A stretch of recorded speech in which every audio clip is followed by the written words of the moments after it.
Well, halfway through, halfway still to go, and what a circuit we now turn our attention to. As far as this place goes, in my view, this is the home of SimRacing. Ladies and gentlemen, as we take the RadicalSimRacing.com European Championships here, powered by Radical Motorsport and RaceData.ai here on RaceSpotTV. Welcome to the Nürburgring, one of the great places to battle. I'm Jake Sperry. That is Alex Goldschmidt alongside with me for today's action. Alex, what a special circuit this is in the place of SimRacing. It's where we've seen SimRacing Expo time and time again, and it is one truly magnificent track to go and battle in these Radical SR10s. Good evening, Jake. Yes, I couldn't agree further from the truth with you on that sentiment. It is an icon. It is one that everyone, no matter who you are in sim racing, you have a penchant, you have a passion for this legendary circuit. You absolutely do, and here is our schedule. Second half of the season after Adelaide 3 weeks ago. They've got Silverstone, they've got Mosport, they've got Barcelona, and then Charlotte Roval, all to come along by the time they reach October 11th at the end of the European Championships. So they are keeping their eyes out on how those points are going to play between now and the end of this season. And those points are very, very close up at the top as far as they go. But looking at the second half of the season, Alex, I think you've got a smorgasbord of some pretty interesting and different circuits there. Silverstone, for example, and Barcelona are going to be overtaking Centrals. Yeah, and then you got the twisty nature of Charlotte Roval to tail end the season. I mean, that if that gets rain on it, who knows what dice you end up rolling, whether it's lucky number 7 or you get snake eyes. Yeah, it's going to be very, very interesting in that regard. Qualifying is currently in its underway stage. As far as the championship is concerned today, Alfredo Malo is in control of where things are needed to be and saying, look, I am going to be on top as Sauli Raitanen. Currently, we focus with out there at this moment. So a chance to run through Alfredo Malo on 244 points, James Barry 221. Peter Avani currently third in the standings on 209 with Horvath Gullikson, and then this driver fifth in the championship for pros, Sauli Raitanen on 164. George Gonzaga not here today. He's 6th, so he'll take a drop round with Dennis Kiriakopoulos 7th, Christopher Teveroyen in 8th place, Kjetil Larsen 9th, and Kim Andre Björklund 10th as far as pro will go. There is Kim Andre Björklund in that 9th position, working through the number 88 car. In the AM standings, Gabriel Berger is on top. He's 5th at the moment in the AMs, currently at 3/10 behind Yevon Seiko, with Franek Sikorsky 2nd and Lars Erik 3rd. Then Yevon Seiko 4th with Luke Crowley 5th and Eric Benson 6th. Mika Henrik Hulkonen is 6th on 66 points. Ole Henrik Gullikson then on 56 with Menno de Graaf and Ole Gunnar Stensrud. They're making things go.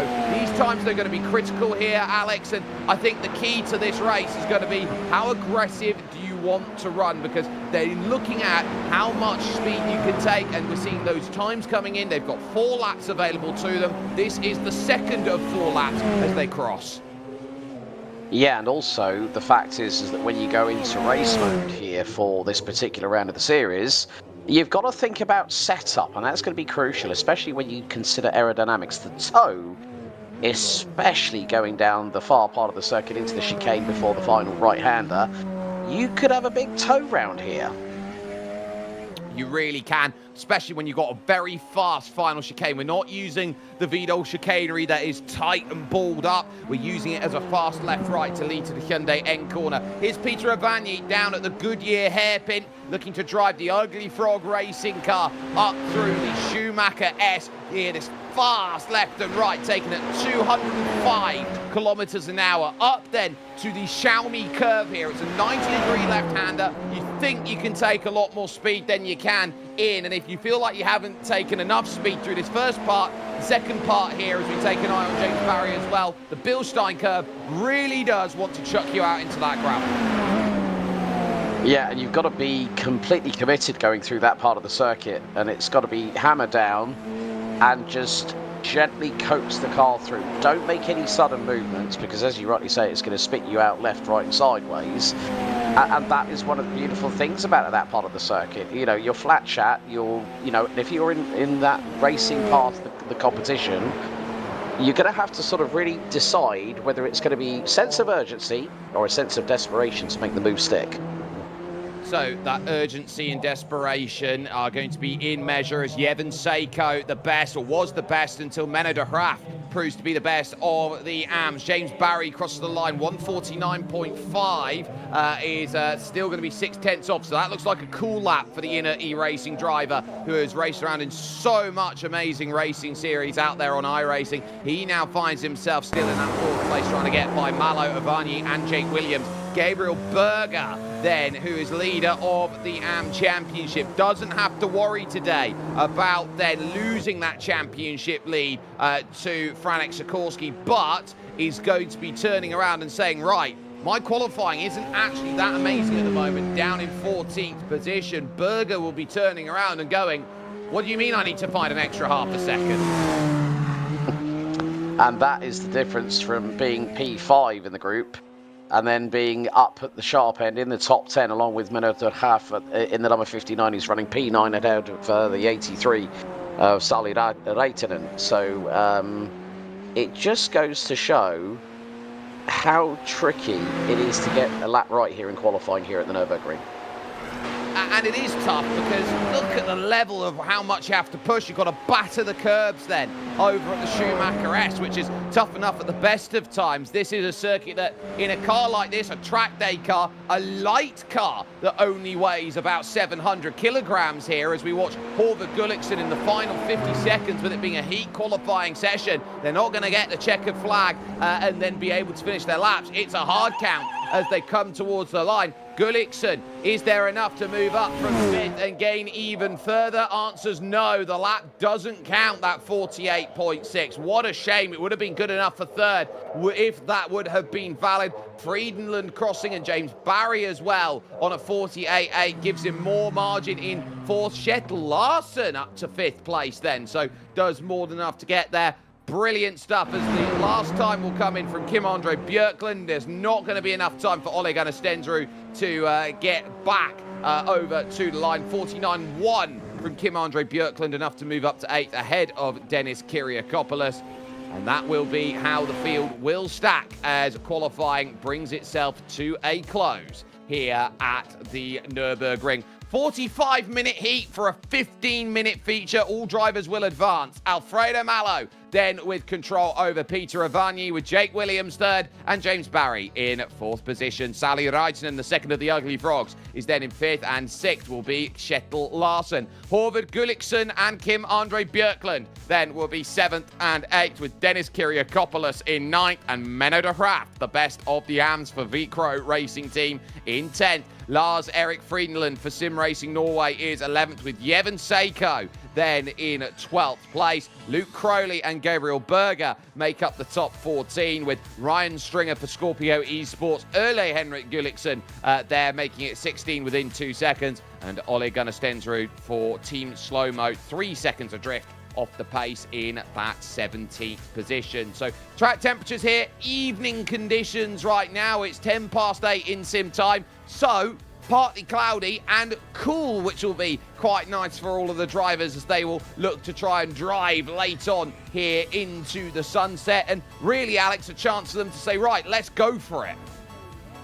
Yeah, I mean, with regards to the lower air and track temperatures with the sim time, 8:11 p.m, and with the wind, it's going to help them conserve the tyres a little bit, because it is going to be all out, just go for it and see what happens and roll the dice.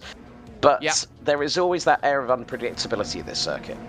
Yeah, very quick on the grid. Everyone's eager to go and race today at the Nürburgring. It's exactly what we want to see from the Radical Sim Racing European Championship. Round 6 starts now. We get ourselves underway. Alfredo Malo looks to move over, but he doesn't have enough time to get himself across the cover. Peter Avani, they'll dive down on the brakes then into turn number 1 to get it sorted. Avani trying to sneak back up the inside here for turn 2, leaning on each other. Everyone through. Then turn 1, okay, leaning through turn 2. Williams sitting back and waiting. Avani has the jump in the AMG Arena to turn 3 with a puff of smoke as he locks up the brakes. Williams on the outside track gets by Alfredo Malo, and a driver of Malo's experience doesn't often get leapfrogged that badly at the start.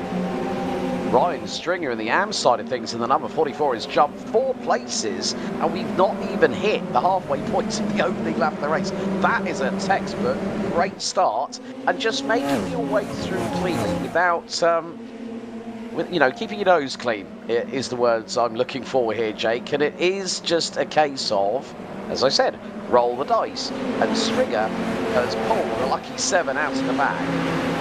Yeah, it was a super brave start from him. He took 3 of those places by the time he got down into turn 1, and then the 4th he's done well. Berger through on Yevon Seiko, who's all over the show, trying to keep himself out of trouble. But leaders working their way then through Xiaomi into Bilstein. Then as the Urlays are at the back, then trying to get a little bit of cheer off. But in the moment, 4 clear, and then is a tiny gap over to Sally Raitanen, who's got mirrors full of Morgan Gullikson trying to keep themselves in. The IGL coaching cars, we're used to them being right up at the front. They're not quite there here today. They are 5th and 6th.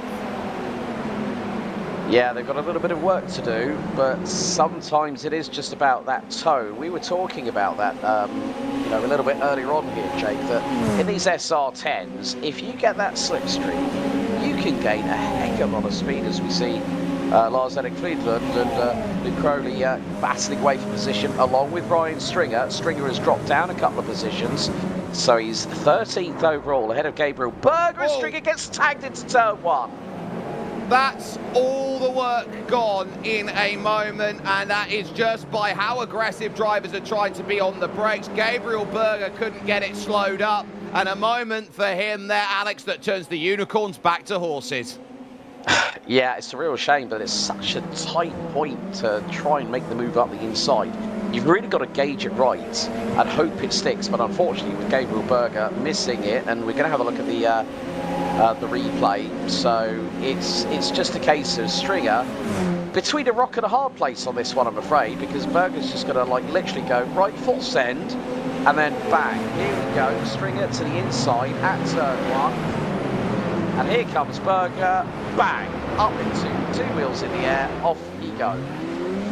And it's so difficult, that turn 1. It's part of the updates that the AMG Arena brought in 2003, one of the first real big designs from Hermann Tilke. And you want to put it into perspective, it's basically a mirrored version of turn 2 at Sepang. Yeah. And it's such a tight radius as well, and that's the biggest thing. As I said, you've got to gauge it, and I think there was just a little bit too much urgency, from Gabriel Berger, just to throw it down the inside, hope it sticks, and it just went completely peaked on. Yeah, definitely no help with Raittenen's defensiveness. His Berger's again, look at it, just locked up the inside fronts, trying to get himself through the corner. Didn't work at all. Big wiggles there live on the right-hand side. Stringer just very unfortunate. He'll be a little bit hot under the collar having dealt with that. But Ivanyi's trying to desperately break some toe away from Jake Williams, the Welshman. Alfredo Malo still there in third. James Barry in 4th, but they now have 1.2 seconds over Sally Raitanen on that last lap.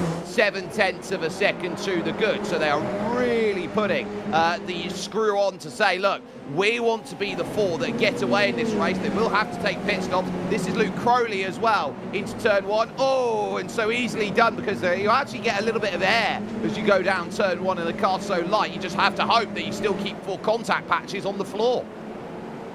Especially with how close these SR10s front splitters are to the tarmac anyway, and it just can be so deceptive. But nevertheless, we're right on board with the SRP Racing team, number 11 of Alfredo Malo, trying to close in on Jake Williams in the 332, who is still keeping Peter Ivanyi very, very honest as they come up through the Schumacher S's. And this is a great perspective just to see how hard these drivers are pushing. You've got to take as much curve as you dare, still keep the 2 wheels within track limits, but don't overstep that mark. And this is where you're going to pick up the slipstream. Into the fast right-hander. And is there a lift? No, no, no. You do not lift to that corner, because that back end on that SR10 will go light and spin you around. Nobody lifting here at the Falkenbogen. Arguably, I would say, as they work into the Hyundai N corner, the Falkenbogen might be the greatest named corner in all of racing at this point in time. Yeah, and just for sheer commitment as well. And that's what I love about that particular corner, the Falkenbogen. But still, Williams doing very well. Liking the livery on the 332. Kind of reminds me of, what was it? Sheldon van der Linde's DTM livery a couple of years back.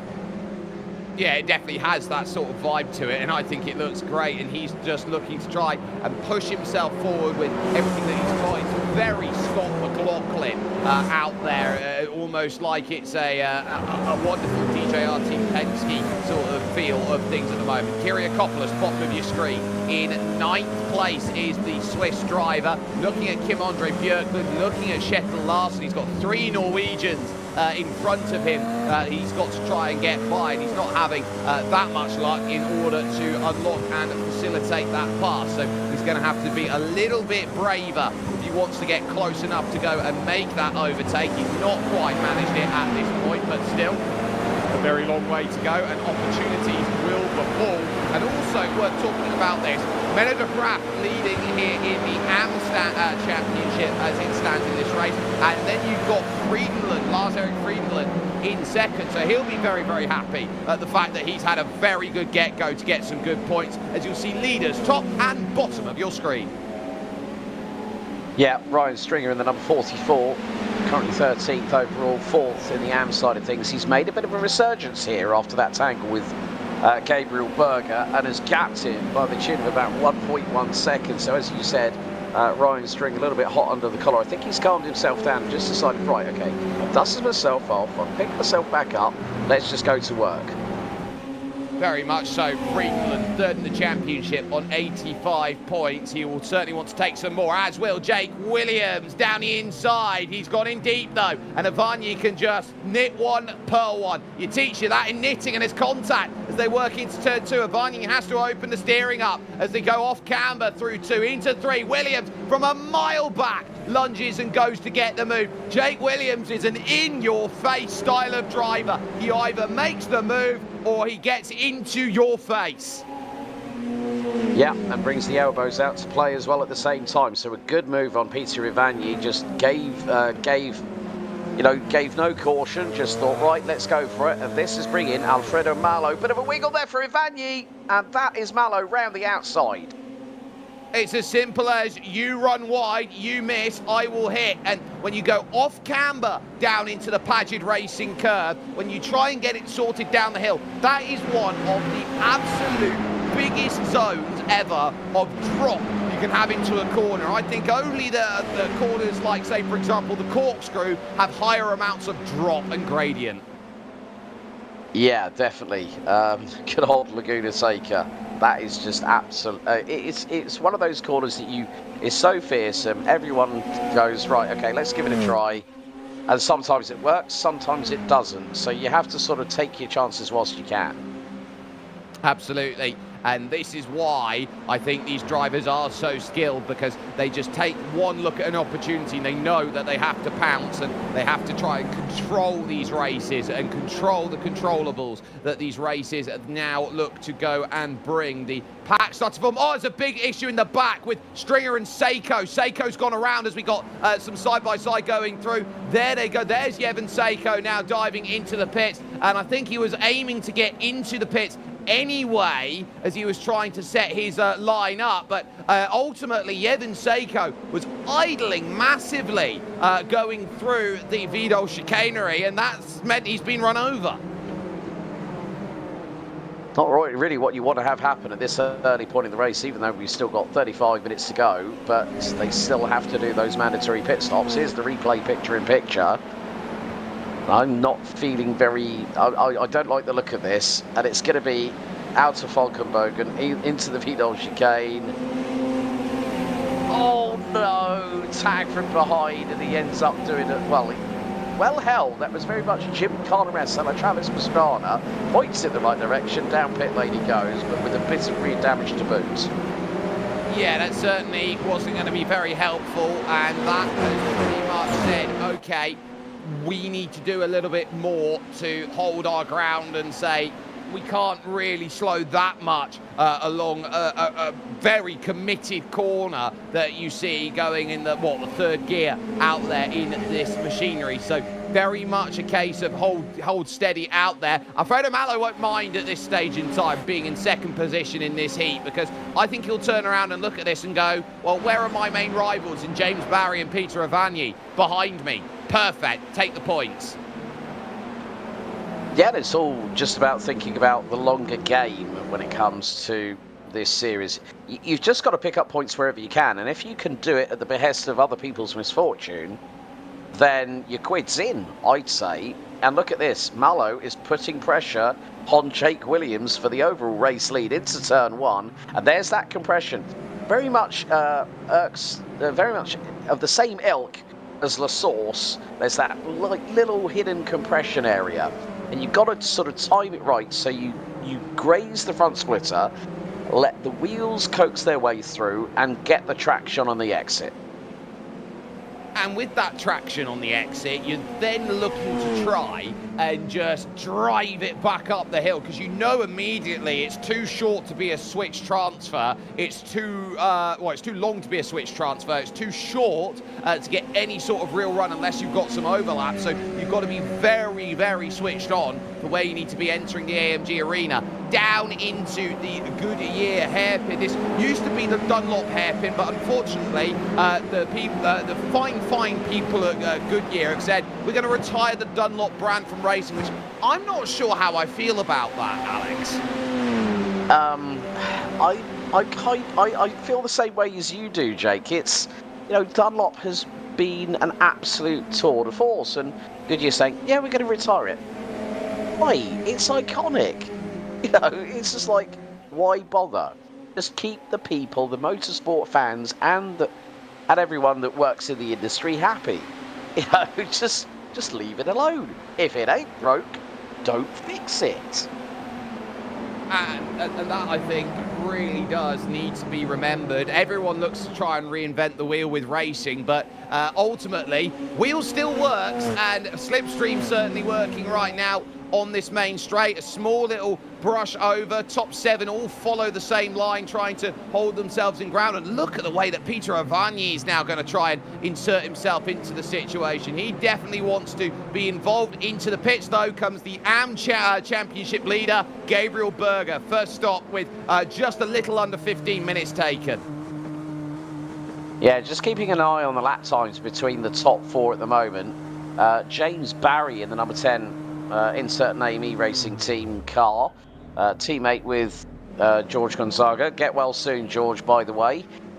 He's not that far off the pace. I mean, Alfredo Malo is the slowest out of the top 4 at the moment, but if something starts to build between the top 3, and it will invariably happen, that will bring James Barry along for the ride. Peter Avagni was so close to the rear wing of Alfredo Malo going through the Goodyear hairpin, now up the Schumacher S's, and they are lying astern. The gap between the top 3, less than 6.5 tenths. It is a case of put your chess pieces where you need to and wait for the moment to make checkmate happen. I would say throw a blanket over them, but in this weather, I'd fear that they'd all combust. So I think this is a case of wrangle them up together and say they're all playing in the same pen as far as it goes. Climbing the hill then to the Vidal chicanery here, this endurance-style run, and they're barely lifting through this section. 160 kilometers an hour they're running then through the left and the right before they just plant right foot back down onto the floor. Horvath Gulliksen, now the first of the leaders, really to make that stop, and on his own. In a car that is so draft dependent here, though, Alex, surely you need someone to tango with. Yeah, they do say it takes 2 to tango, but if you're part of a 3-car train, like we're seeing with Peter Avagni being in the back of the top 3 in the number 13 car, you're going to get that additional added slipstream because, okay, yes, you've got Jake Williams punching the hole through the dirty air as Horvath Gulliksen currently is in the pit lane. Brian Stringer now in the pits. Ole Gunnar Stensrud now in the pits. So a lot of the AM drivers making their pit stop just past the quarter-of-an-hour mark. So interesting tactics from some of the drivers here. I think that's to cover off Seiko and Berger, who were the first two to make their call and to come in. So you got Ole Gunnar Stensrud still down in there. Stringer's come out ahead of those who have gone through, of Berger and Seiko. So critical in terms of his stop that he's managed it. Stensrud is going to come out right down at the bottom here in 17th place. So that's the chase that's on at the moment. And I'd be looking around at Jevon Seiko and Gabriel Berger, and they'll go, right, we're still not that far away from Ryan Stringer. Job well done after the first 15 minutes. I think it's just about that consistent pace. That is what you've got to consider here. And try not to make too many unforced errors. If it's a slight blip, fine. If it happens more than once or twice, then get a little bit worried, because then you've got to think, well, how do I recover from this? And Ivanyi follows as well to cover him off. Critical then. We've reached the point where the leaders are going to have to respond, and you're going to have to be aggressive on the line as you trundle down into pit. And critical to note then, from last round to this round, we've had an iRacing build in the middle of it, Alex, as Jake Williams blinks and might just have dropped. No, he's okay, keeps himself in play. That was lucky there in terms of that regard. He could have been G-O-N-E and gone, but they now have new pit speed limit rules out there, which means it's not a case now of you can play with the margins, be slightly over on the gun and you just measure it on an average. They are a lot stricter. What a stop by Peter Ivanyi. He took no fuel at the stop. And look at that, Sauli Lehtinen did a 10.8. So yeah, Ivanyi's done a number on Williams there.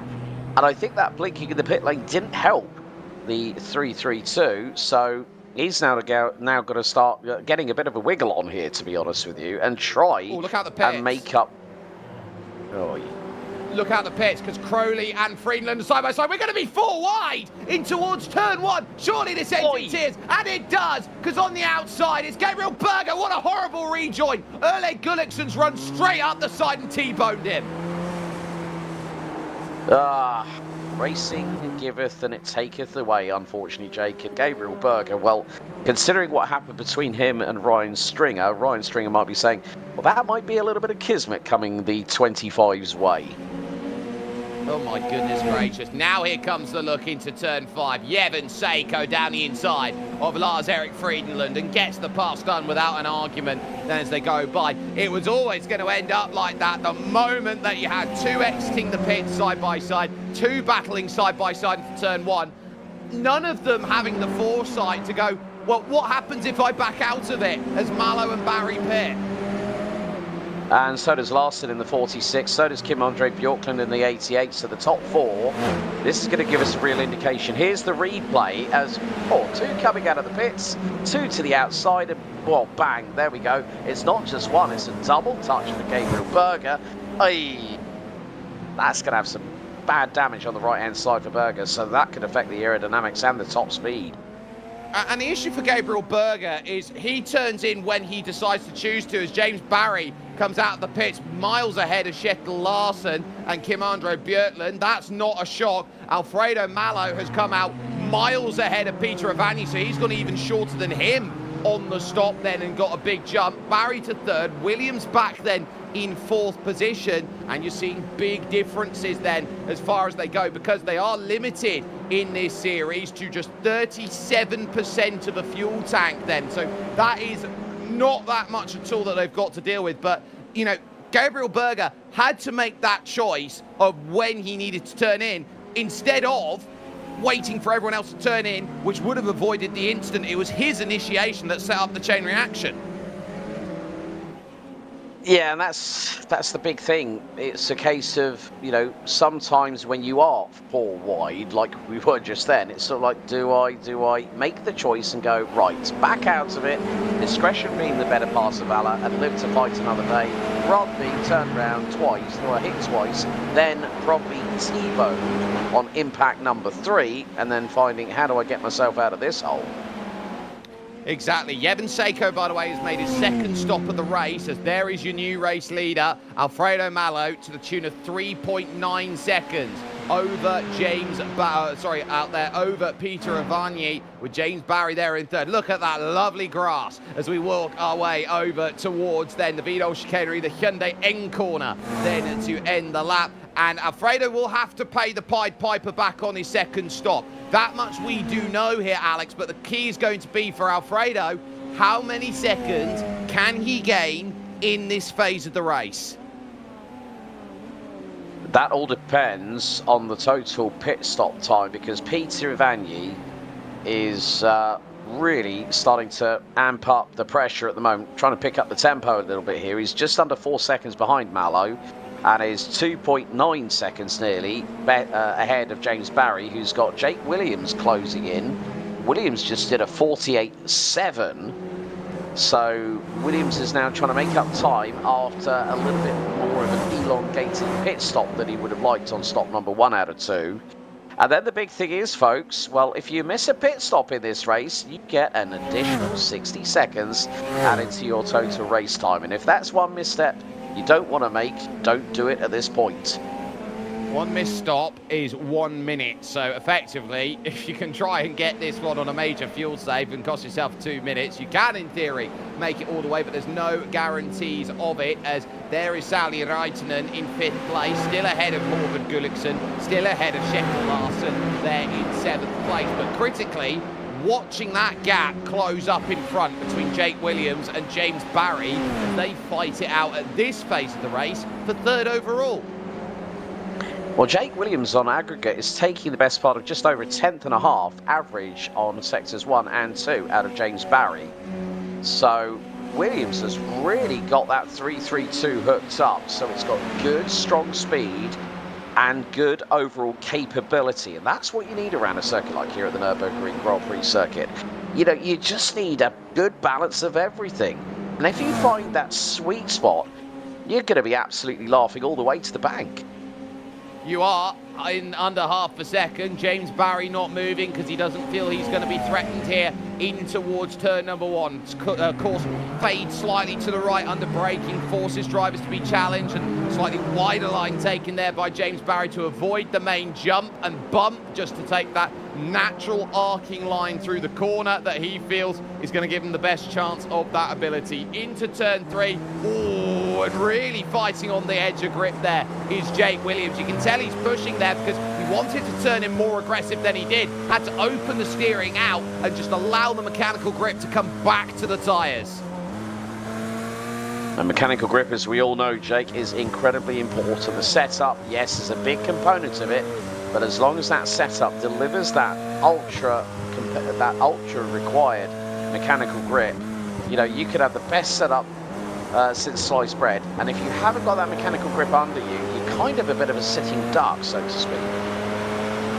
Yes, because you just don't have the ability to run the car and get it to turn in the way that you want to. We talk so much about aerodynamic grip, but mechanical grip often gets forgotten. Jake Williams then still in 4th, working out, okay, how do I deal with James Barry here in 3rd place? And the answer is James Barry is dealing with everything the way he wants to, just holding his ground, just getting what he needs out of this race and saying, look, I am going to try and get my points back in the long haul as far as it goes. Worth noting, Menno de Graaf in the lead of AM is being caught in by Ryan Stringer, so that will be a battle for the lead as they will go of that category soon. But focus here still with Williams, because I think he's going to get enough of a run this time to say, I'm going to send a search party at turn 1. Barry moves across, lifted and let him have it. That's very tactical.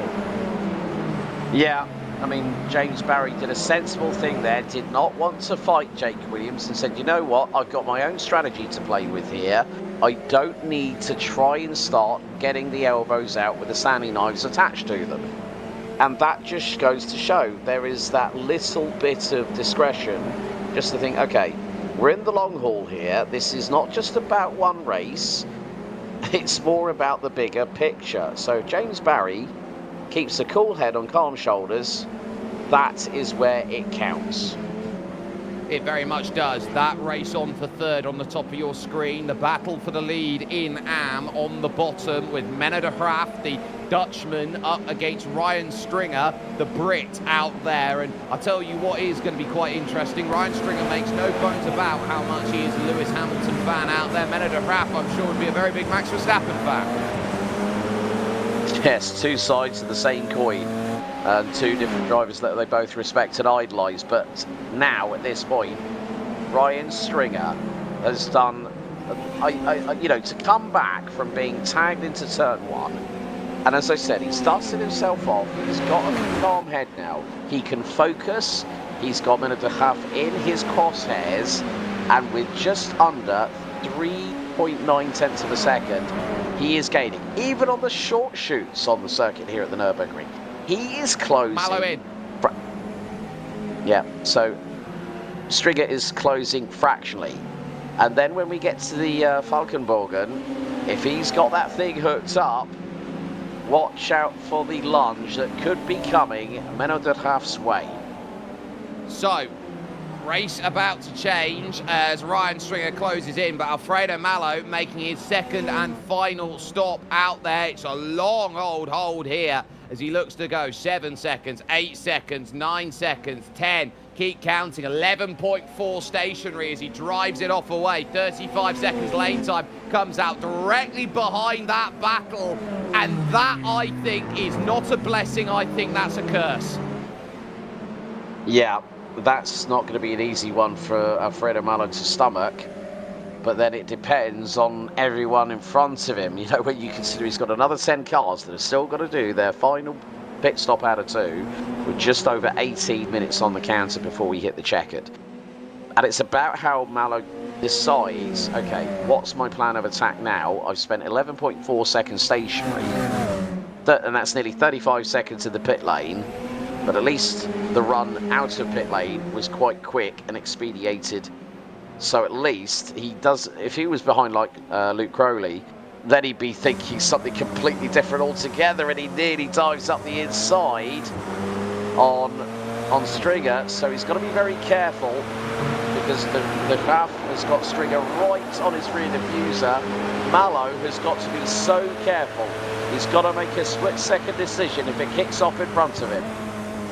No move offered at Xiaomi. They'll look to Bill Stein. It's again about getting the drive off the exit. Alfredo Mallow, no other way around it. He's being held up at this point. Stringer's last lap with the Graaf 49.7, 49.8. That was about a second slower, so Alfredo Mallow knows he's a second slower and he won't have enough of a run up into the up into the Vidal chicanery. Reitenen then, I believe, is going to look at Horvath Gulliksen coming in. Stringer allows Alfredo Mallow the move at the Hyundai end corner. Then, and in fact, I'll correct myself, it's Gulliksen trying to go for a pass. He didn't quite get there. But now on this main straight, is this push or go for the move yourself? This is push then from the likes of Ryan Stringer. He's trying to get Alfredo Mallow down the inside, so de Graaf opens up the steering and he can pick his pocket. So off the exit, this now pushes Stringer side by side. De Graaf was very wise to it, shut the door, but he just left it open at turn 2 here heading into turn 3. So again, he works the outside 90-degree right that feels a lot tighter than it is going through the next section. De Graaf has done very well to hold, but here comes another attempt from Ryan Stringer to the outside. Yeah, he's going to try and force the issue here is Stringer. And when unstoppable force meets immovable object, wait until the 2 get really, really close. And now this has released Alfredo Mallow, so now he's got clear air in front of him. He's 13.4 seconds behind Kim-Andre Bjorklund in the number 88. So Mallow now has to start pushing, and he's already got Menno de Graaf, who goes wide as they go up through the Schumacher S's, following on from the Goodyear hairpin. This could be the opportunity that Stringer is waiting for. It might be the opportunity that he desperately needs at this phase of the race. He wants to get this pass done. This would be for the lead of the AM category, and ultimately I think he's setting himself down knowing that Luke Crowley is there and just waiting on that last lap. Crowley took a full half a second out of this group and looking at 2.2 seconds back down the road. 4 laps like it and they'll be in the same boat once again. really worried there. The small wiggles that De Graaf's having through the high-speed sections of circuit, you've got to be so committed with the car underneath you. And a car like this, with the power that it generates, then through its balance to weight ratio, you shift that weight slightly wrong in this Radical SR10, it just goes. Yeah, so he's a bit on a knife edge as De Graaf at the minute as they go through turn 1 and into the AMG arena. This is going to be nip and tuck. I mean, Stringer has got to try and tee up the move, but he can't be impatient. He's got to make sure that it's worth his while. And if De Graaf makes a mistake, then it's all on Stringer to take full advantage of the situation as they go out of turn 3 and turn 4. And it's going to be tough here. It really is. But look at this. Jake Williams has got James Barry within 4/10 of his rear wing. Battle for P2. I reckon James Barry is fuel saving, trying to get a short last stop. I don't know about you, Alex. Yeah. Yeah, James Barry is a very competent individual. I've had the opportunity of commentating on him before, and he is a very smooth operator, especially when you have to think about that fuel conservation. And here at the Nürburgring, you know, the main drag on the fuel is going to be when you're coming up from Goodyear into the Michael Schumacher S's, and if he can have that kind of 5-second pit stop or less, as if Vanyi pits from the lead, Williams takes the front, but then Barry is just keeping in his wheel tracks. He's letting Williams drag him along around the track, and that is helping Barry on the fuel conservation strategy. Now, keep an eye out where Alfredo Malo is. He's running around the Hyundai N corner right now. Vanyi is in his box, and the time now is going to tick and tick and tick. How good of a stop is it going to be? As now he'll need to drive. He lets go now, but Alfredo Malo is clear, and he is clear by more than enough to say that he can retain that race lead. So on the brakes, Vanyi back up to speed, and he's dropped about 2 seconds then to Alfredo Malo, which is just enough to say he is outside of range. He is going to need to drive the last 12:45 of his life if he wants to go and get Alfredo Malo back. Malo knew that he had to go absolutely all guns blazing on that lap to counter Ivanyi's pit stop. So that's put the number 11 for SRP in a very good place at the minute. But bearing in mind, you look at who's ahead of Malo. You've got Bjorklund in 7th, Kinakopoulos in 6th, Larson in 5th, Gullikson, Reitinen, Barry and Williams. None of them have decided yet when to pull the trigger and make that all-important final pit stop. 12 minutes to go, and who knows, maybe the advantage might switch to Alfredo Malo's way, bearing in mind he is now 23.1 seconds behind current race leader Jake Williams in the 332 Shell Helix Ultra power car. Barry's in, Reitinen's in, Gullikson's in, Larson is in, Kyriakopoulos stays out, so a massive bulk of the field. Look at that under brakes from Horvath Gullikson. He's almost tagging Sally Reitinen side by side, trying to get through the transit lane. You are allowed to run through the boxes, no rule against it here in iRacing, but Horvath Gullikson absolutely monstering it as they go through. There is Alfredo Malo. I expect him to go by without so much as a thought. So there he goes. Now it should be Peter Vanyi through. James Barry's going to come out, and he's going to come out fairly strongly behind. So much so that he's behind De Graaf and behind Luke Crowley, because in comes Ryan Stringer. Yeah, Larson had the best pit stop, it looks like. Between the three that were just in, but Gullikson ahead of Larson. It's just so tight to call. And then Ryan Stringer, 5.7 seconds pit stop time for the number 44, but that's a 29.4 second pit stop total from pit lane in to pit lane exit. So what is Ryan Stringer's tactic here with 10.5 minutes remaining on the counter? Try and win. Oh, straight out of the way of Horvath Gullikson goes Lars Erik Friedland. I think we've just seen a case of Norwegian yellow helmet syndrome. A very eloquent way of putting it, but here goes Gullikson's teammates. Larson through. and Friedland just deciding, you know what, I'll let you guys have your fun for the moment, but at the meantime, that just goes to show that these drivers have to make the best of every opportunity. And Friedland, all the way down in 12th position, still runs P3 in the AM division. However, he has still yet to make his final pit stop. And the same could be said, well, here we go. Car 34 in pit lane.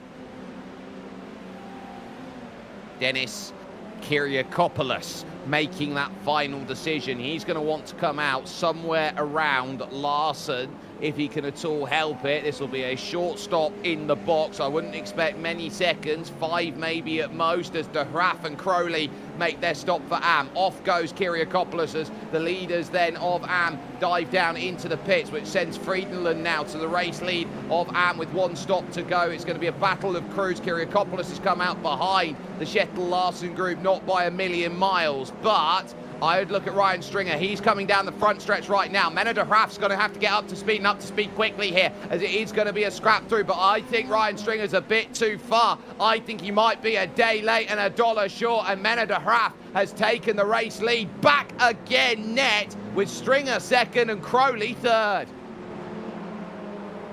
That was very well timed, to be honest with you. But there you see, Ole Henrik Gulliksen has been in the pits for I would say at this point, with 8.5 minutes to go, Jake, he's been there for quite a time. It's like he's in the doctor's waiting surgery, waiting for the bell to ring so he can go and have his appointment. Unfortunately, what he would also realise with how long he's been waiting in there, Alex, I guess the doctors have forgotten that he's actually got one. Yeah, they struck him off the list saying, yeah, he doesn't need to come and see us today. But that's a real shame for the number 22. And that is going to hurt him in the long run when it comes to points allocation. It very much will do, as Kim-Andre Björklund will come in then for his final stop of the race, which leaves just 1 left to stop. Is in the lead. That is Jake Williams. We still also keep a very close eye on Lars-Erik Friedland for his final stop of the race. There is Björklund for SimRacing Norway. I wouldn't be surprised to see his teammate in directly now. Yeah, on strategy, the 2 SimRacing Norway cars are in together. Yep, strength in numbers with these 2. And it's just a case of how long is Kim-Andre Björklund going to be. 6.5 seconds, stationary, lights up the rear tyres with the old 11s in the pit lane, and quickly gets off the pit lane speed limiter, stays inside the white line and makes a nice rejoin. And that is going to hopefully help him in the longer run of things, but it brings him down to 9th in the overall side of things. But then he's not that far behind Kiriakopoulos in the number 34 car. So maybe these 2 could have an opportunity, maybe to work their way a little bit further forward. But between Kjetil Larsen and Dennis Kiriakopoulos, it's going to be a bit of a tall order with a 4-second window between the pair. Yeah, there's not much you can do to chase down 4 in 6 seconds. Only 1 left to stop. Jake Williams will make everybody wait for him out there as he looks to try and get the best pit stop that he possibly can, and he will go another lap around. So he's going to leave himself about 5 minutes left in the race. And at what point do you turn around and go, no, you don't need a fuel rig, you don't even need a fuel jug? At what point, Alex, do you go back to the water cooler, take a cup out from the water cooler, and then pour a little bit of fuel in the cup to chuck it in to get it out and going? Yeah, just get yourself an empty 500 millilitre bottle to do the trick as well whilst you're at it. I mean, Jake Williams, this is now lap 12 of his stint. Let's not forget, he came back in. He came in for his first pit stop on lap 10. So he is really flirting with the absolute fumes of potential fuel limitation. As here we go, Sali Reitinen and Hervard Gulliksen battling away for P5. Reitinen pulls to the right-hand side of the circuit. Gulliksen not quite close enough to try and throw the old Slim Shady round the outside. Nevertheless, under braking, Gulliksen really closed in on the car in front and had to check up a little bit with Reitinen in front of him. So he's trying to open up turn 4, give him the best line possible, and you'll see just how muddied it is as you go through. Crowley as well, down at turn 1, has made the pass on Ryan Stringer. That is a move then done for second in class in AM. Lovely stuff. This is a battle, a second and a half off of the race leader here, Menno de Graaf, in category, and suddenly this is inmates versus the asylum. If you want, it's two people basically staring with the open hole in the cell door, but realizing, well, only one of us can go through, and if only one of us goes through, the other one's going to be locked in the jail cell for a very long time. And time is not on anyone's side at the moment with 4.5 minutes to go. But Leitinen having to fend off Gullikson in the battle for P5 overall and P5 in the Pro Division as Williams is in. Williams is in with 4 minutes and 20 left to go. So, Jake Williams, how short is your fuel stop? Alfredo Malo is making his way around the final corner right now. This should cycle him up to the race lead as Williams needs to put fuel in the car and then get up to speed again. Fuel then still being put in. Now he goes, and he's going to be behind, but is he going to get Evagny for second? He's going to be very close with Peter Evagny for second place out of turn 1. Where's Evagny? There he is. This is going to be a big old scrap to see who gets second. The big thing is, having been stationary now, Jake Williams is on colder tyres and colder brakes, so Evagny's got the advantage his way. But that depends on how quickly Williams can just say to Peter Evagny, well, you're not going to get past me. You've got 3.5 minutes to try and do something about it. Let's see you bring your A game. So, Peter Evagny has now got to step up if he wants this second, the Slovakian, against the Welshman, Jake Williams. Williams is holding his ground very, very nicely. He knows he's got to get up to speed. He's built his strategy on how late can I go and how much time does that leave someone to go and make that pass. Diamonding the line, then through the Goodyear hairpin and back up through to the Schumacher S. And this is where Peter Evagny has got to use the toe to his advantage. You do get dirty air as you work through the left, right of that chicane and up the crest here to the Xiaomi corner. It's I'll race you to the bottom of the hill and back up again. It feels as old school as a childhood game, this circuit. It's so brilliant to see, but dropping down now the hill, getting ready for the Falkenbogen climb, and then readying up for that Vidal chicanery. Peter Evagny is looking set for a pass in what will be 2 laps to go next time they hit the stripe.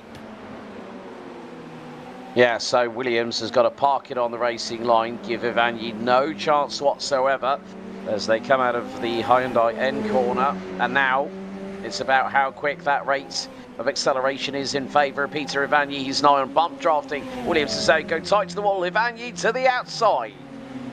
He wants it door to door in towards the right then of turn 1. Now they're going to have to climb out the exit. And again, Jake Williams gets his elbows out and says, I'm not letting you have it. And sliding through the middle of the corner, Peter Evagny then has to just tap the right rear wheel to put himself back in line. Williams holds, but critically with how that worked on the climb up the hill, he only holds for now.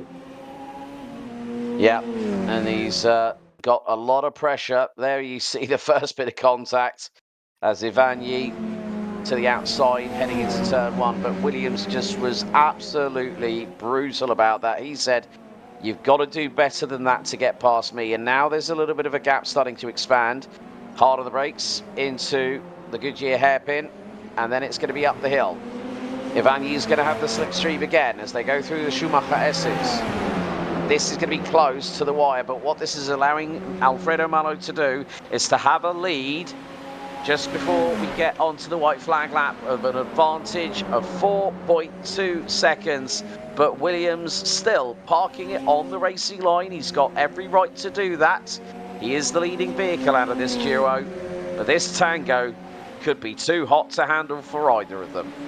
Well, if these cars had doors, it would have been door-to-door. It was side-to-side contact that made the difference. Malo can just see the scrap in the background, knows he's got nothing to fear, nothing to worry about then as he works through the final corner and now onto the main straight to take the white flag here in this 45-minute heat. Look at the weaving that Jake Williams is trying to do. He's trying to shake off Peter Avagni, who looked at the inside, thought better of it then, and making that move because he's forced Jake Williams a mile deep. He'll drive it off the exit, still can't get an angle, has to go to the outside again, doesn't quite get there, now tries to get himself as narrow as possible here for turn 3, but Jake Williams again covers the line defensively here, and he's got Peter Avagni in this head. He's defending shadows at every single corner, and Avagni realizes this, but he's blocked up at the middle of turn 4. Amtho is on as well. Menno de Graaf has been reeled in corner by corner, inch by inch. Luke Crowley right now is giving Menno de Graaf kittens, and he's locked it up. Oh my goodness me, Menno de Graaf has broken, and Luke Crowley takes the lead of Am on the final lap of the race. Oh my goodness, Menno, that was not what the doctor would have ordered there. Still it will go on though, up on the top of your screen for second, because Peter Avagni will look at Jake Williams going, Xiaomi, is that a place? Or am I desperately looking at the end corner as the end game for how this goes? Alfredo Mallo sitting in the race lead has nothing to worry about, but Williams then sees the ugly frog behind and realizes, well, he could be a prince if I let him have his way. So Alfredo climbs the hill to the Vidal chicanery for the final time in this heat, and he says, look, I am not going to be stopped here in this one. Is there a look from Avagni? He's going to get really close, but it's covered off then by Williams. Alfredo Mallo is going to take the win, but look at the drive off the exit. They're going to push each other to the line. What a hold by Jake Williams. 67 thousandths away was Peter Avagni from stealing second place from the Welshman. Well held to Jake Williams. Mega final lap. But Luke Crowley putting the frighteners on Menno de Graaf, who blocked it up, went deep and nearly came into the clutches of Ryan Stringer. But it is going to be Luke Crowley that is going to bring it through the Hyundai end corner, and in the number 18 will win here in Am as the checkered flag flies for Luke Crowley.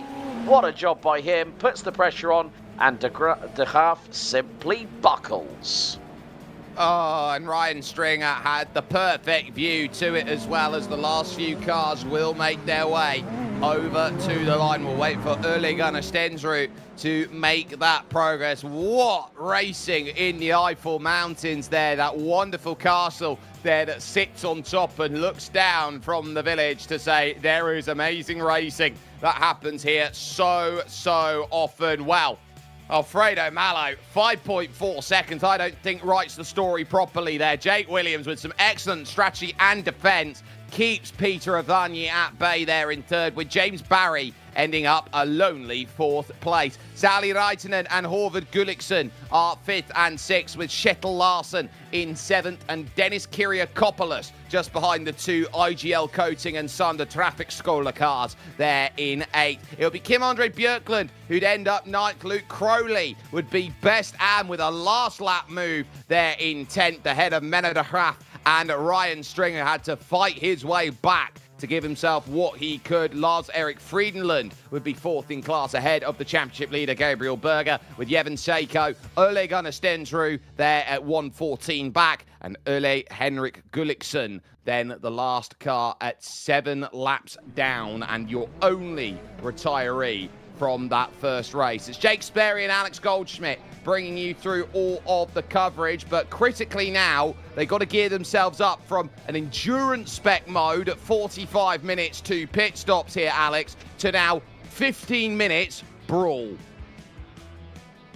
Yeah, gloves will be off, and there will be casualties, guaranteed, when you put them from an endurance to a sprint race proposition. It's about changing your mindset and making sure that no mistake goes unpunished. If you're going to take advantage of a situation, you have to have that split second, lightning fast timing, and have the full bravado and confidence to pull off moves that maybe some of the drivers might not see coming. And critically in that regard to how you go and disguise an overtake, there are many ways and many philosophies that go about it, but as a racing driver, your ability to disguise your move, I think, goes down as one of the most underrated skills in a motorsport racer's playbook. Definitely, because if you start telegraphing what you're going to do, people are going to see it from a country mile off, Jake, and that is not the strategy you need to play in a sprint race. It is driver versus driver. It is ego versus ego, and everyone wants to get one up on everybody else. So you've got to think of, okay, how do I play this? What tactics have I used have worked before? But these drivers will know each other very, very well over the course of the season and the races that have taken place so far. So it is a case of switching it up and seeing how many times can you make a driver blink before they make a mistake and you get your move done.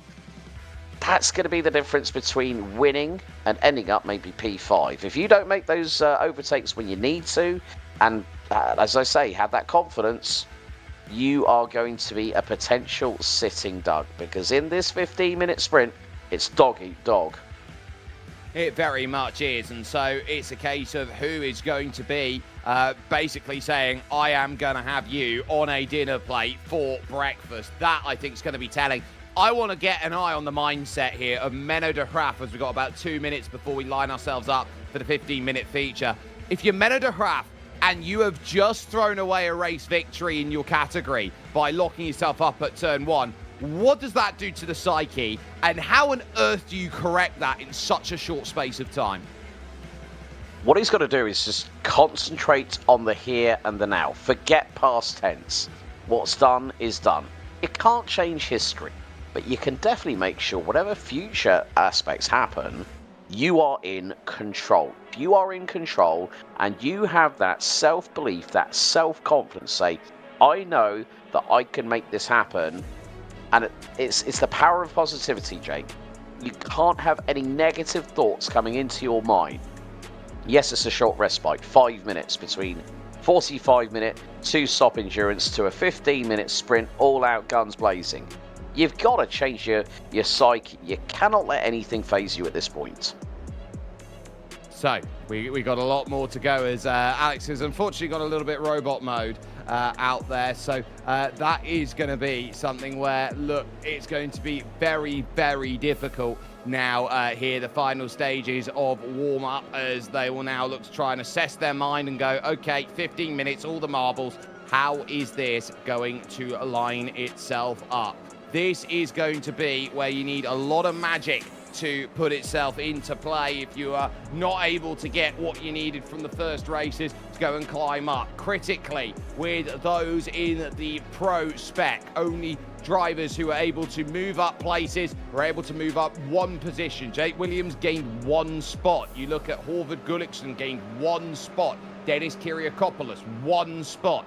That's been the story, really, of the races that we've had. Now is their time to say, how content can we be, as we're about ready to go to the grid, and where everyone is going to stack up then in this feature race. And they know they've all got to topple the Spaniard who has done it so many times before. Alfredo Malo on the pole position here for this feature, with Jake Williams alongside for company then on that front row. It will then lead with Peter Avani and James Barry. Sauli Raitinen will go from 5th, Håvard Gulliksen in 6th position. It's then Kjetil Larsen, in 7th, with Dennis Kiriakopoulos 8th. It's then Björklund and Crowley who leads the AMS, with Menno de Graaf and Ryan Stringer on row 6. Row 7 will see Lars-Erik Friedland and Gabriel Berger, with Jeven Seiko, Ole Gunnar Stensrud and Ole Henrik Gulliksen then making up the 17, as it will be a lightning fast start here to this heat feature that now sets itself in. 15 minutes to go see where all of the money's going to be at. Alfredo Malo leads us off. What a launch by Peter Avani off the get-go. He'll immediately jump Jake Williams, who went nowhere. And now he might even challenge for the race lead down into turn 1. And again, Alfredo Malo chucks it in a mile deep, but he's got the clearance that he wants. Big issue at the back of the field, though, because it's dramas for Stensrud and Seiko. Yeah, it was 3 wide at the back end of the field heading into turn number 1, Jake, and that is where you get sort of pinched a little bit. So Jeven Seiko on the back foot. He's got not much time to respond because that timer is ticking down. Timer then really is going to be all about how quick, how aggressive, because it's only going to give them 8 laps. Jevon Seiko, replay on screen here at the back of the field, working at, tagged Stensrud and had nowhere to go, just then having to really gather it back, and then it's just dominoes from that point. Not much more you can do. Lucky there wasn't secondary contact down the hill there. Jevon Seiko looking right and going, I wouldn't really want to deal with that too much, but climbing the crest for the first time. James Barry sees a gap then between himself and Avagny, the last thing he could possibly be wanting at this stage of racing, with Jake Williams then in 4th place, Reitenen 5th, Horvath Gulliksen then in 6th place, through Xiaomi over to Bilstein. Yeah, in the meantime, Gabriel Berger has got through on Lars-Erik Frydenlund in the 199, so that's P4 in the AM side of things, up to 13th. Menard de Graaf is having a bit of a disaster because Stringer's through for the race lead. Crowley now up into P2, and de Graaf, Berger, Frydenlund, they're all there, picture in picture at the bottom of your screens, and Stringer is getting away. He's 1.2 seconds up the road. Ryan Stringer has come in with the right mentality. Get to the front and start building a gap if you can. He's holding on to the coattail of Dennis Kyrgiakopoulos wonderfully, and now look out, is there going to be something for this race lead? It's going to be pressure all the way through. There's a look to the inside, aggressive then from Horvath Gulliksen back there. Can't quite get by Sauli Reitenen, but Avagny here is holding very close to the back of Alfredo Malo. Basically, he's going to feel every single gear shift basically rumble through into his car, the way that he's so close then to Alfredo Malo. He wants to get that pass. He needs to, and he ultimately realises every time he can't get that move, well, he's got 2 Brits basically behind, one representing Great Britain, one representing Wales itself. James Barry, Jake Williams, they're both going to say we're not going to be passengers in this race. Yeah, and that is going to be a lot of pressure for Alfredo Malo to deal with, as we're coming up to nearly 3 minutes out of the 15 completed, as they come out of the Goodyear hairpin. Horvath Gulliksen once again engaged into battle with Sauli Reitenen as they go through up the Schumacher S's. A little bit of clip here or there of the gravel coming through the left into the right, as Ollie Henrik Gulliksen having a bit of a drama. Now, was that a slowdown penalty he's just suffered? Looks like it. That's why he's dropped to the back of the field, and he's now going to have to try and gather that back up in terms of pace through the Falkenbogen. 9:30 as we reach the twilight zone here at the Nürburgring. Look at this, charging up, 1, 2, 3, 4, all there together, all taking slightly different lines. Headlights starting to come on now as they realise, right, into the dark, we're going to have to prove who's better. Look at them follow everybody else. Alfredo Malo trying to shake off. Jake Williams gets a lovely run. Crowley dropping down the order now as he looks like he's had an issue. Williams up to 3rd. There's no real argument for it at this stage, but now there are going to be battles out there. De Graaf having to fight with Berger. Gabriel Berger having a good run today. But what that's allowed is that Ryan Stringer has bolted, and he's 2 seconds up the road, and that is a bit of a significant advantage as we're about to hit 1/3 of the timer. But here comes a bit of a move here, as we can see Kjetil Larsen battling away with Kyrgiakopoulos, and this is going to be, well, they were side by side for just a moment, but how close can you be? Kjetil Larsen still there. Trying, but not enough of drive to make it happen. He's going to go to the inside. Oh, Ryan Stringer's just going to sweep it around the outside, is he? To try and get this move. Doesn't work down at the Goodyear hairpin. He runs too deep, carrying too much speed through the middle of the corner. So he will just drop that time and say, look, I got close, but not close enough. Suddenly, Avagny's having to defend now, and this is not what he wants, because look at what this means for Alfredo Malo. He's a 9/10. Oh my goodness, and the hits, they keep on coming here, Jake, because we're into the 2nd third of this 15-minute encounter, and yeah, the clubs are clearly off.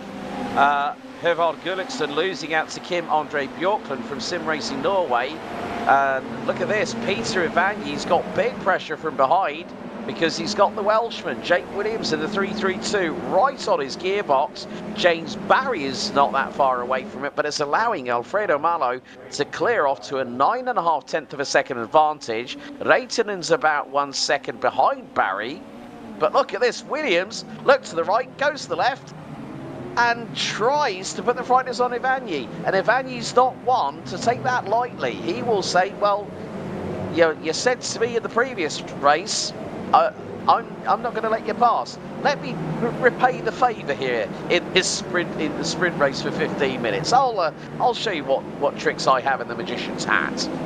How apropos would it be that the cars that qualified second and third that swapped their places in Heat 1 would also swap their places in Heat 2? Would show you just how much parity there is between these two drivers that have such different driving styles. Stringer, leader of AM, on the back of this big group behind Kim-Andre Björklund here, which is Horvath Gulliksen, Dennis Kyrgiakopoulos and Kjetil Larsen, who are all there in the line. 1, 2, 3, 4 and 5. Stringer doing the best job of keeping De Graaf, Berger and Crowley at bay, and this is pretty much Greenland. If you're looking at this one, moves up Björklund, your biggest mover in the race, +3.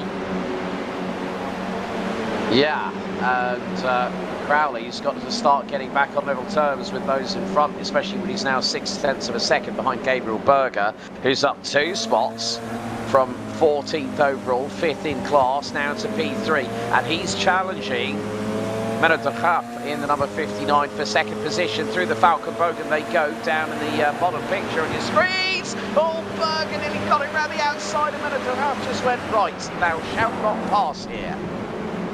No, it was very much of saying, you are not going to get by, I am not going to let you have this the way that you need to, and I would turn around, look at Gabriel Berger and go, why are you getting the elbows out so much? I just want one move and I want it cleanly is all. No move then offered between Ivanyi and Williams then into turn 1, but here comes Berger looking once again for the pass. Menno de Graaf, oh, there's contact. He's got into the side there and there's not much you can do. Crowley now going to try and go to the outside, not going to work. He's going to get a door full then as they come back. De Graaf is just saying, look, I am not going to take this back lightly. You want to play games with me? Well, we'll play silly games, and maybe if we keep on like it, we'll win silly prizes. Well, considering the fact that Ryan Stringer's now 3.2 seconds up the road after all that jocularity. So, again, it's the turn-in Berger situation that we were talking about in race 1 earlier on. And again, it's that kismet kind of thing I was talking about earlier on for Gabriel Berger. We're going to see here Peter Ivanyi versus Jake Williams. Barry is only 5.5 of a second off them. And Ivanyi is trying to just go a little bit wider through the exit corners. Williams all over him. To the inside goes the Welshman. And look at that. Millimetre perfect from Williams through for P2. But Alfredo Malo now 1.7 seconds up the road as we run down at full speed into the Falkenbogen. Oh, no! De Graaf, he's around. And now look at this, because they're going to fight back on the top of your screen. Ivanyi and Williams. Ivanyi back around the outside into the Vido chicane. Absolutely ace there around the outside. Jake Williams thought he had a Xiaomi stunner, but then he saw a very, very good Vido move from Peter Ivanyi to say, I'm having it back. James Barry just takes one look at these two scrapping and goes, nope, don't want the draft, don't want a piece of it. Yeah, wants to stay out of wants to get out of dodge very, very quickly if it all continues. Let's have a look at the replay. So Berger to the inside. Oh no, it's De Graaf, and he rotates him. He actually starts over-rotating through Xiaomi, and then ends up. Yeah. Oh, it's all going horribly wrong, isn't it, for some people? Oh, it is. He's had a spin on the exit of turn 1 and he's been tapped round by Dennis Kyrgiakopoulos. So for him, it's troublesome. And look at this, heading towards the Paget Racing curve. Look at Jake Williams. He's like a Yorkshire Terrier who just nips at the heels again and again and again. And nobody really says that he can go and stop it. So this is Lars-Erik Friedenlund then into turn 1. He just dives it a mile, and does he lock it up on the brakes on the exit? Yes. And he will see the smoke screen that's there in front as he works through turn 2. Round the outside, is there going to be contact there? No, that's just the pass by the looks of things being scored and made. But, oh my goodness me, Jake Williams, he is so aggressive as a driver. And that's also one of the entertaining things when you put them in that sprint endurance, the sprint race format. Williams has come in and is trying to charge forward like a Brahma bull in a china shop. But Ivany is still shutting the door in his face, saying, yeah, you want to come into the China shop? Well, you got to get past me first, sunshine. And look at this, Williams still trying to go around the outside of Ivany. And Ivany's still getting no quarter. He's going to have to play Tony Hawk on the outside there of the final chicane. And ultimately, Jake Williams gets his pass. But again, Ivany can bring back the drive here into turn one. And he's going to just try and say, I'm going to hold you to that inside. I am not letting you move a muscle over to try and get that. Very smart by Ivany, but he's gone in deep here to turn one. Jake Williams says, ha, called your bluff. Yeah, but not only is James Barry at the back of this 3-car train, make that a 4-car train now with Sally Leighton closing in. This quartet, this could be very, very feisty indeed as they come out of turn 4. And yeah, Williams has definitely had more than his ready brek this morning. I think he definitely had the devil's touch this evening, but still, the battle between him and Ivany, it has allowed Alfredo Malo to pull away, and the number 11 for SRP Racing Team is 3.2 seconds up the road with 3 minutes and 10 still to go. This is going to be close. It's going to give us 3 laps of racing, including possibly this one to go, Jake. I fear for what might happen between 2nd, 3rd, 4th and 5th if it really comes down to crunch time when we hit the white flag lap.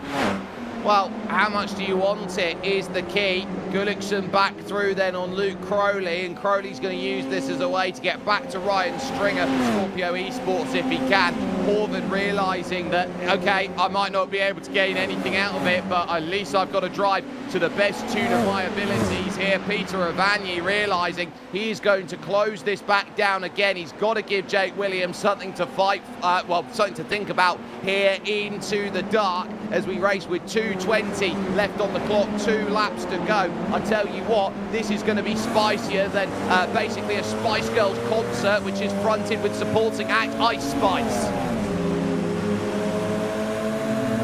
And look, down picture in picture, Kjetil Larsen trying to make a move on Kiriakopoulos. And still, Williams is absolutely defending like a minotaur that has been backed into a corner and has to fight his way out of the situation. Ivany is there, Barry is there with the orange glow of the sun lowering beneath the skyline in the background. What a spectacle we've got with just over a minute and a half to go, and Malo is licking his lips with glee and saying, right, I've done a number on you guys because you lot wanted to scrap. I'm just going to leave you to it, and I'm going to get myself across that finish line first and help my championship push as Kjetil Larsen again trying to get through on Kiriakopoulos. To the outside goes Larsen. He still can't get through. They're just coming through out of Goodyear and up towards the Schumacher S's. Oh my goodness, there are battles left, right and centre. If you want a grandstand finale, by golly, have we got one right here at the Nürburgring. Alex, who would you rather be in that group for second? To be honest with you, I think if it was me and I'm playing it safe, I'd say James Barry, because Williams and Ivany is a combustible explosive mix that is waiting to have the match set alight. So, with Alfredo Malo basically already at the campsite, then toasting marshmallows at this point for 2nd, 3rd, 4th, 5th. Who wants it more than anything else? Jake Williams immediately to the right, to the left, to the right, to the left. He's doing the 2-step shuffle here along the main straight, and can you keep up on the Dance Dance Revolution pad? He says to Peter Ivany, there's contact there at 1. Ivany tries to come up and under, and he's going to get there. Now he's going to have to go the long way around at the AMG Arena here at turn 2. Lovely stuff, holding, trying to run him out of row. He's getting up on the curb and still trying here at turn 3. Holding around the outside, he got the inside of 4. No, he's got not enough grip to make that happen. Now he compromises the run. James Barry can almost touch the exhaust tube, put the banana in the pipe if he wanted to. Not going to happen. Inside line for turn 4. He thinks about it. He's been silent all day. Can't get there. Vanye's got this covered. And so now, Jake Williams in second place has a gap of about 3 car lengths to run away with down to the bottom of the hill on the carousel-esque inspired corner here of the Goodyear hairpin. Down through the right. You still take it at 90 kilometers an hour. Looking to climb it back up the hill again and say, look, there is still so much left that can change because of how strong the draft is. Climbing the Schumacher S over now towards Xiaomi corner here. This fast left-hander, you hit the brakes, you try and carry still 125 kilometers an hour. Vanye trying to really open up Bilstein, but it looks like Jake Williams has got a gap and is running away. It now might be James Barry's turn to snipe a podium away from the Slovakian as they climb up the hill, looking over towards the left-right chicane here of Vidal. This is where it's all going to come down to. No worries for Alfredo Malo, because he is doubly delighted at this result. He gets it once again here at the Nürburgring. It's Williams second, and Peter Vanye has to settle for third. How close was it with James Barry and Sully Dayton in behind them, but Ryan Stringer in the number 44 is not that far away from what could have been a very different endurance race for the number 44. He does the business. The Scorpio Esports driver takes the win in the AM side of things. A big margin between him and Luke Crowley because Hervard Gulliksen was piggy in the middle and was the last driver in the Pro Division to cross the line here at the Nürburgring, with donuts being a centre of celebrations here after this round. Round 6 here of the RadicalSimRacing.com European Championship. Doughies for all. Ryan Stringer will be very happy with the result that he's been able to pick up here, and he knows how critical it was just to dig down deep, know that he's got another race in the pocket, and he found the gap with absolutely ace precision out there. Alfredo Malo then getting the job done in officially 16 minutes and 18 seconds and winning by 4.8 over Jake Williams, with Peter Vanye then in third. James Barry, a day of being in 4th place. He'll be tired of 4th place by the end of this in an e-racing team in 4th, as Sally Reitinen will be then in 5th for Ugly Frog Racing. Kim-Andre Björklund is 6th ahead of Dennis Kiriakopoulos and Kjetil Larsen. Ryan Stringer getting the job done in AM in the number 44 car for Scorpio Esports, as Hervard Gulliksen then rounds out your top 10 after a spin. Luke Crowley gets second, and Gabriel Berger keeps championship points intact as he finishes off in third ahead of Lars-Erik Friedenlund and Jevon Seiko there in 14th. Menno de Graaf is then 15th for Vicro Racing Team, as Team Slow-Mo sees Ollie Gunnar Stensrud ahead of early Henrik Gulliksen, who would be 2 laps down at the end of running. We are going to take this chance, though, to chat with some of our drivers. Ryan Stringer has joined us here, taking the AM result then overall. And Ryan, well, what an incredibly important race that was for you, because you had to do a lot of digging down deep over in the main heat, which set you up with that mentality to really go for it guns blazing there in the feature. Yeah, I mean, I don't know. I was quite shocked that I got flipped into T1 on the start of lap 2, and just keeping it together and bringing it back to battle with Menno and I think it's Luke. It was a really good battle, but at the point of the I think the crash with I can't remember his name, Psycho, I had 15 incident points. So for that whole 45 minutes, pretty much, I was flirting with 1 incident point from a drive-through. So yeah, I mean, I ended up that race with 16 incident points, and yeah, I had a really good launch into race 2.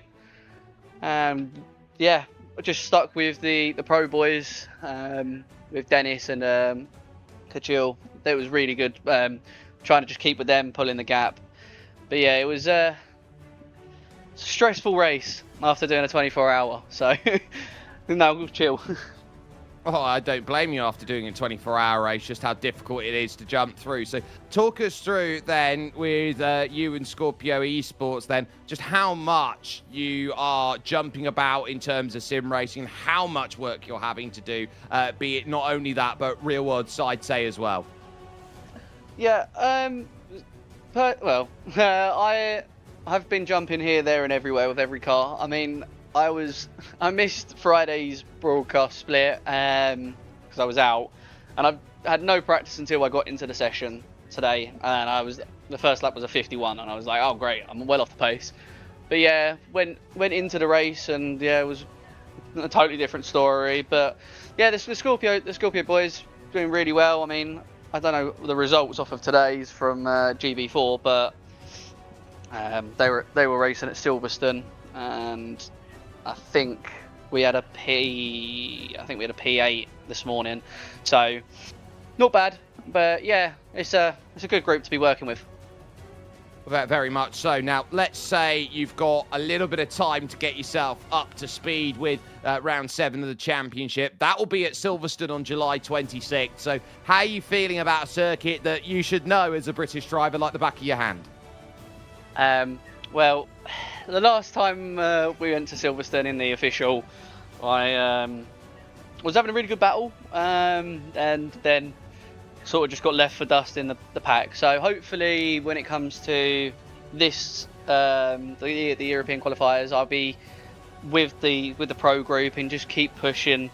The plan is to try and actually get in towards that pro group and start battling for a higher up position. And the ultimate goal is to be battling the likes of James Barry, Jake Williams, and all of the top boys, because I'm a new kid on the block compared to some of these boys that have been doing it for the last few years. Well, we'll wish you the best of luck in getting to that goal, and it's very admirable to hear that from you. Ryan Stringer there, getting the job done in AM for the number 44 Scorpio Esports car. It will be a case of looking over then down the field a little bit more, because second overall in the finish was Luke Crowley, who stood by with Alex Goldschmidt.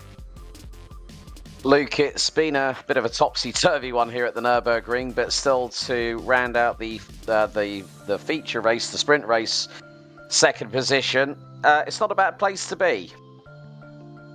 No, not too bad, not too bad.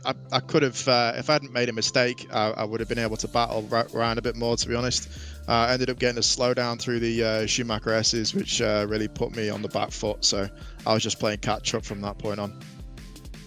Yeah, I think, it can always be a bit topsy-turvy when you've got to try and make that decision that requires split-second timing. It doesn't always work out that way, but when you think about how difficult it has been so far, those top 3 finishes always make all the difference towards, the qualifiers and getting towards the end of the season as well. That's when they really do count. Yeah, definitely. And, I'm quite pleased with my 45-minute race result, the first race. So, that kind of offsets the second place for AMS in the sprint race at the end. So, yeah, overall, pretty good day. Like you say, it was a bit of a yo-yo, backwards and forwards, lots of stuff going on, but it was an enjoyable race as well. So I'm all right with it.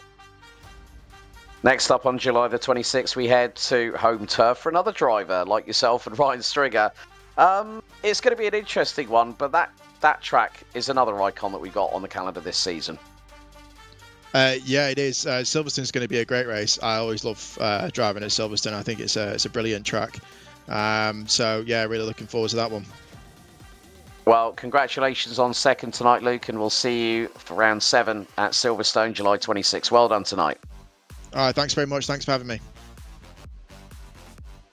What a wonderful showcase of driving we have seen. And of course, we do talk about Silverstone as one of the great racing circuits that comes up next on the calendar. And I tell you what here, Alex, when you go to racing here, there is simply nothing quite like it. For a track that has next to no elevation change, it is one of the most exciting places in the world for racing. It is indeed, and the slipstream is going to be even more pronounced around this iconic circuit that hosted the first ever Formula One Grand Prix back in 1950. It is a true classic. Technicality, high speed, And more to the point, yes, it's as flat as a pancake because there's nowhere to hide. Absolutely not. We'll see you, of course, there in Toaster, England, 7 p.m. GMT, 8 p.m. BST. If you want to get yourself in on the action there with us on RaceSpotTV. But from the entire crew that's brought this show from you here today, from Ramiro Augustin Cisneros, who's been on the cameras, Alex Goldschmidt alongside myself, Jake Sperry. What a day we have been able to set ourselves up with to say, look, we are going to try and launch up the order and give it the what for. That was a day where you just had to be on your level best, and one driver was just a notch above everybody else once more. Alfredo Malo made that look so easy. At the front, nobody really to go and fight with. Strategy in the heat, pure pace in the sprint. My goodness, how do you stop him as a championship leader? You'll have to find out when we go to racing action over at Silverstone.